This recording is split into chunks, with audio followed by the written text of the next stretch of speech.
সুপ্রিয় দর্শক, আসসালামু আলাইকুম। সবাইকে স্বাগত জানাচ্ছি আজকের গুরুত্বপূর্ণ সংবাদে।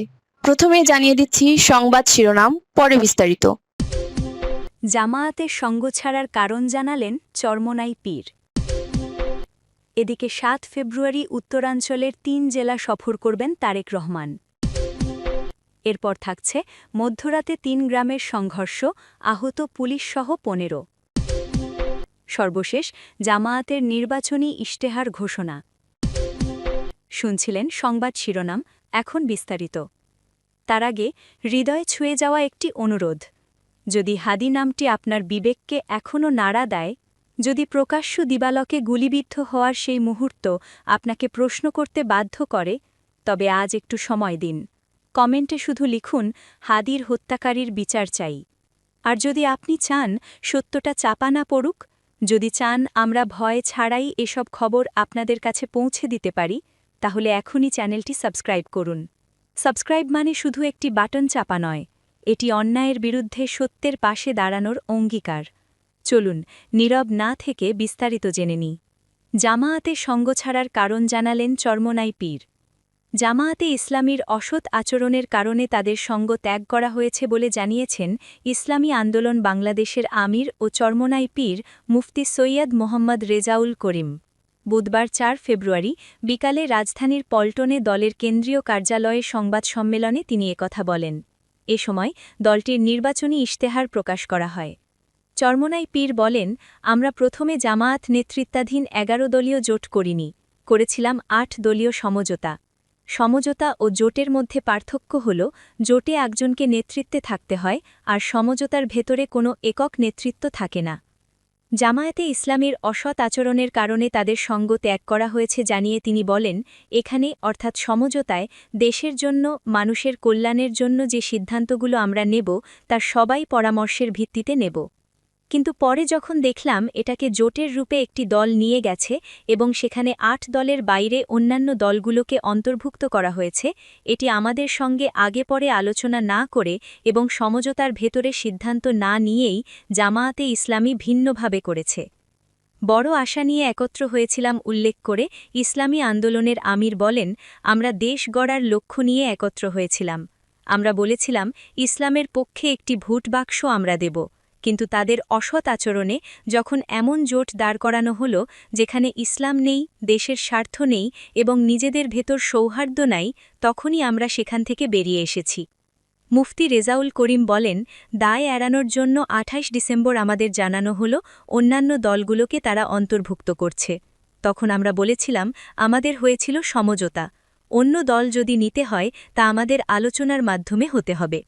দলগুলো শীর্ষ নেতাদের আলোচনার টেবিলে অর্থাৎ ৮ দলে, কিন্তু তাদের বাকি ৩ দলের চেহারা দেখিওনি, অর্থাৎ জামায়াত ওই দলগুলোর সঙ্গে ভিন্নভাবে আলোচনা করেছে।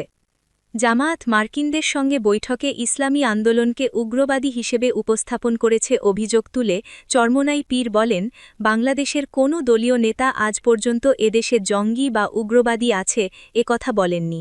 এমন ইতিহাস বাংলাদেশে নেই। কেউ বাংলাদেশকে কলঙ্কিত করতে চায়নি।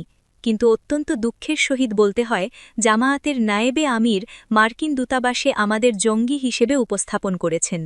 আমরা এতে অত্যন্ত মর্মাহত এবং তাদের ধিক্কার জানাই। এদিকে ৭ ফেব্রুয়ারি উত্তরাঞ্চলের ৩ জেলা সফর করবেন তারেক রহমান।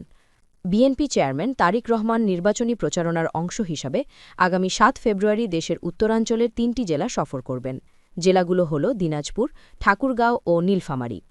আজ বুধবার বিকালে দিনাজপুরে জেলা বিএনপির কার্যালয়ে এক বৈঠক শেষে সাংবাদিকদের এ তথ্য জানান বিএনপির স্থায়ী কমিটির সদস্য ও দিনাজপুর ৬ আসনে বিএনপি মনোনীত প্রার্থী doctor AZM Zahid Hossain. Doctor Zahid Hossain বলেন, এবার বিএনপি চেয়ারম্যান তারেক রহমানের নির্বাচনী সফর সড়কপথে নয়, তিনি হেলিকপ্টার যোগে দিনাজপুর শহর রংপুর বিভাগের ৩টি জেলায় নির্বাচনী প্রচারণায় অংশ নেবেন।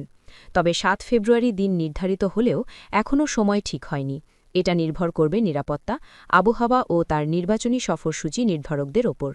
তিনি বলেন, এদিন তারেক রহমান দিনাজপুর, ঠাকুরগাঁও ও নীলফামারী জেলায় দলের মনোনীত প্রার্থীদের নির্বাচনী প্রচারণার অংশ হিসাবে আয়োজিত জনসভায় বক্তব্য রাখবেন। ঠাকুরগাঁও ১ আসনে বিএনপি মহাসচিব মির্জা ফখরুল ইসলাম আলমগীর, দিনাজপুর ৬ আসনে বিএনপির স্থায়ী কমিটির সদস্য ডা AZM জাহিদ হোসেন এবং নীলফামারী ২ আসনে বিএনপির মনোনীত প্রার্থী শাহরিন ইসলাম তুহিনের নির্বাচনী প্রচারণার অংশ হিসেবে জনসভায় বক্তব্য রাখবেন তারেক রহমান।